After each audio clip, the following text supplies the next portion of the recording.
क्या नाम है सर? मेरा नाम है सिद्ध्या लहरवार है। मैं टीकमगढ़ जिले के जनपद पंचायत जतारा के ग्राम पंचायत बिजरावंश से हूँ। क्या कहना चाहते हैं सर? जी, मैं ये कहना चाहता हूँ कि मेरे जनपद पंचायत बल्लूगढ़ के खजरा ग्राम पंचायत के देशराज आदिवासी ने भूखमरी की कगार में आकर आत्महत्या कर ली है। आज जी नहीं 15-16 दिन हो गए हैं। प्रेरक ने जी सर, मानदेय मिलने का ये बहुत ज्यादा दुख की बात है कि देश की कभी किसान मरते हैं, कभी टीचर मरते हैं। हम आगे की बात हम आपको खुद ही इनके मुंह से सुनाते हैं। बताइए सर, क्या हुआ था उनको सिर्फ तनख्वाह नहीं मिलने की वजह से? आदिवासी परिवार के थे, गरीब थे, रोजी रोटी का दूसरा सहारा नहीं था। इसके कारण उसने आत्महत्या कर ली और फांसी लगाकर जान दे दी। वेतन नहीं मिली थी और रोजगार। हम यही कहते हैं कि आत्महत्या तो कोई सलूशन नहीं है। हम देशवासियों के लिए यही निवेदन भी करेंगे कि सुसाइड मत करिए, लेकिन परिस्थिति क्या कहता है आप खुद जान सकते हैं। लेकिन हम इनका सपोर्ट में नहीं है कि सुसाइड कोई कर ले। सर, आपका क्या कहना है? मैडम, मैं केवल एक बात कहना चाहता हूँ, मोदी जी तक केवल एक संदेश भिजवा दीजिए। वो ये है, प्रधानमंत्री मोदी जी ने जो कल्याणकारी योजनाएं चलाई हैं उनके बारे में लोगों को जानकारी नहीं है। ये भी एक कारण है उनका। अगर वे हमें रखते हैं, हर ग्राम पंचायत में शिक्षा प्रेरकों को दोबारा रोजगार देते हैं। उनकी जो योजनाएं हैं, उज्ज्वला योजना, सौभाग्य योजना, सुकन्या समृद्धि योजना, किसान कल्याणकारी योजना, उनके बारे में हम लोगों को प्रचार करेंगे और उसके बारे में बताएंगे कि प्रधानमंत्री मोदी जी ने हमारे लोगों के लिए बहुत कल्याणकारी योजनाएं चलाई हैं।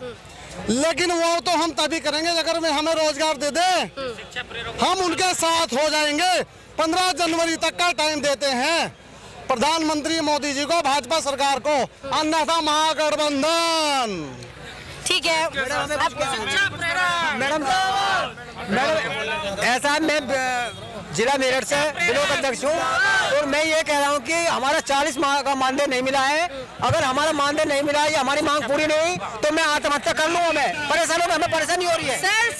सर मैं एक बात बताती हूँ। आत्महत्या, आप एक शिक्षक है, सबसे पहली बात आप टीचर है सर, ठीक है?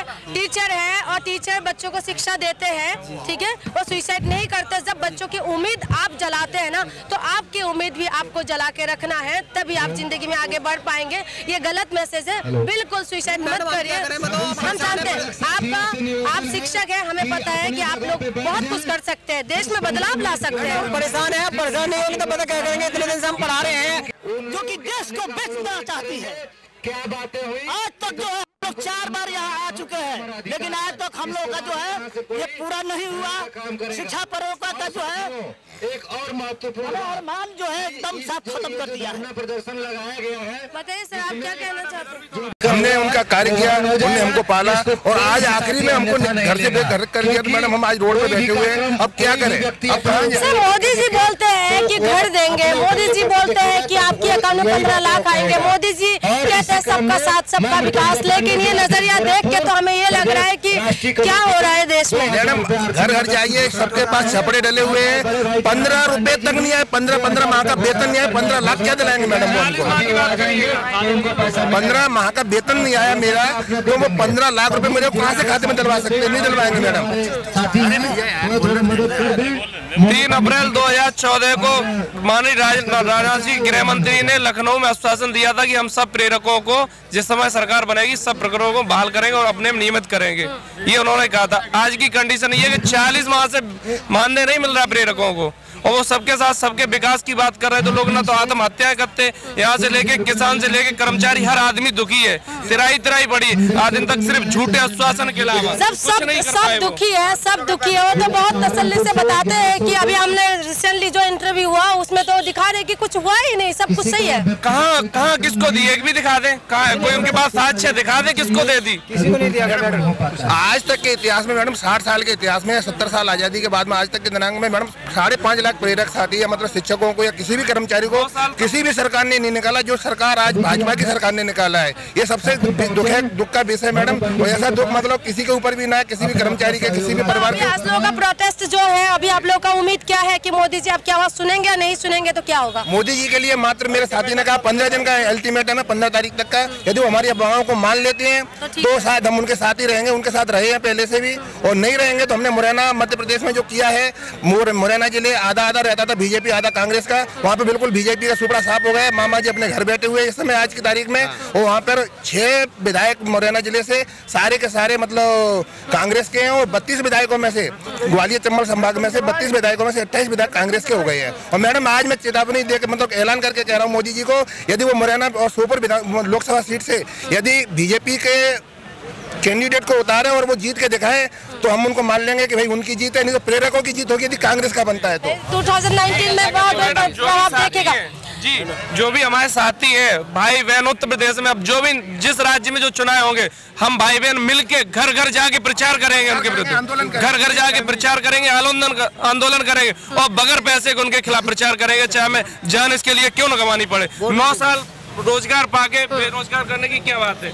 मेरा नाम महेश्वर सिंह है और मैं संयुक्त संविदा कर्मी जनहित संघर्ष मोर्चा का प्रदेश महासचिव हूं। मैं सिर्फ ये जानने के लिए यहाँ दिल्ली आया हूं कि मैं देश के प्रधानमंत्री माननीय नरेंद्र मोदी जी से और प्रकाश जावड़ेकर जी से ये बात मालूम करना चाहता है। देश का शिक्षा प्रेरक 5 लाख शिक्षा प्रेरक ये मालूम करना चाहता है कि जो हमारा देश भारतीय संविधान के तहत चलता है, तो भारतीय संविधान का वो पन्ना हमको दिखा दीजिए कि जिस पन्ने के अंदर ये लिखा हुआ है कि 40 महीने किसी आदमी से काम कराने के बाद उसका मेहताना, उसकी मजदूरी ना दी जाए। वो पन्ना प्रकाश जावड़ेकर जी और मोदी जी हमारे सामने लेके आए। मैं वायदा करता हूँ कि एक भी शिक्षा प्रेरक अगर वो पन्ना हमको दिखाया जाएगा तो हम अपना पैसा नहीं लेंगे, मगर वो पन्ना है ही नहीं ना, तो दिखाएंगे कहाँ से, तो वो लेके आए। मोदी जी का आवाज सुनाने क्या लगता है, उम्मीद क्या है?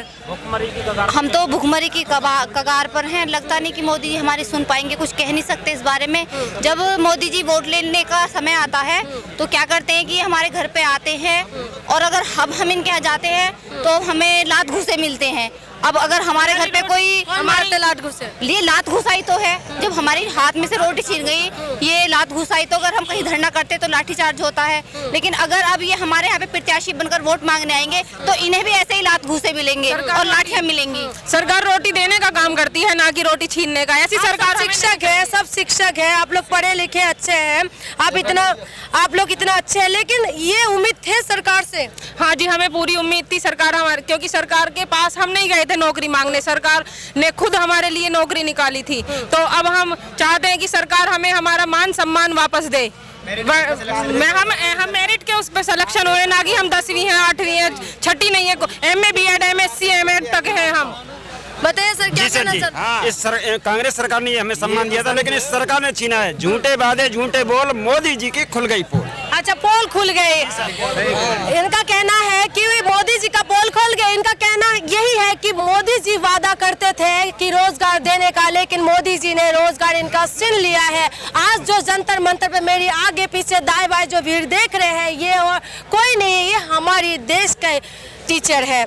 इनका कहना है कि इनका जो रोजगार है वो छीन लिया गया और इनका जो वेतन है वो भी इनको नहीं दिया गया है। देश के अलग अलग जगहों से आए हैं, यूपी से आए, यूपी, उड़ीसा, उत्तराखंड, अलग अलग स्टेट से, झारखंड से भी यहाँ पर लोग आए हैं। और दिल्ली में आप जानते हैं कि कितना ठंड है, अपने परिवारों को छोड़ के यहाँ पर आए हैं। इनका उम्मीद है कि मोदी जी इनकी आवाज सुने। अगर नहीं सुनेंगे तो 2019 आ रहे हैं और मुंह तोड़ जवाब देने के लिए ये लोग तैयार है। ये वक्त बताएगा 2019 किस तरफ करवट बदलते हैं और किसकी आवाज सुनते हैं। तब तक आप लोग देखते रहे इंडिया फायर न्यूज़। नमस्कार।